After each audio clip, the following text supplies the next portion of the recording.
those who have ears to hear, let them listen. Don't forget the goodness of God.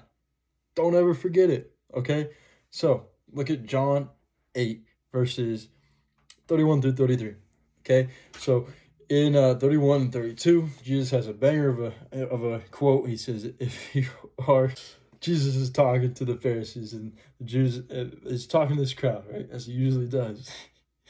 And he says, if you hold to my teachings, you really are my disciples, right? And then he says, then you will know the truth, and the truth will set you free. I love this quote. This is something that I truly live by. I'm always trying to dig deeper into the truth to know what the truth is in and of every situation, because the truth can set you free, and I've been set free from so many things. I don't want anything else to hold me down. And how can you love the Lord with your whole heart, soul, and mind, which is what he calls you to do, if you never use your mind? You got to use your mind. You got to dig deeper. Every day you can be learning something new, right? Look at this, right? He says, if you hold to my teachings, then you really are my disciples, right? And what's the best way you can do that? Practice what you preach. I'm not saying that everybody has to preach, or I'm not saying everybody has to do like what I'm doing. I'm not saying everybody has to become a pastor, okay?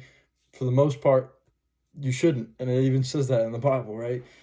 But what I mean by that is, if you're digesting this, if you're taking this into who you are, if you're writing the word of God on your heart as you're supposed to, what does Jesus call his disciples to do? He told them, even when he was still alive, he would send them out to go preach the word and talk about the goodness of God and let others know. That's what we're supposed to be doing in our daily life, right? Talking about God, it should be like the first thing off our tongue, you know what I mean? And it should be what our thoughts are consumed with, is thoughts of God. One of the best ways to do it is just share with other people. Sharing is really important. I'll come back to that later. But I want you guys to really look at what the Pharisees said to respond, because looking at what the Pharisees say is such a great way to kind of see how our inner flesh and our inner monologue kind of reacts to what God says. And we hate the Pharisees, in all honesty, and that's because they reflect us a lot of the times. The Pharisees say this. They answered him, we are Abraham's descendants. We have never been slaves of anyone. How can you say that we shall be set free? All right, hold the phone here.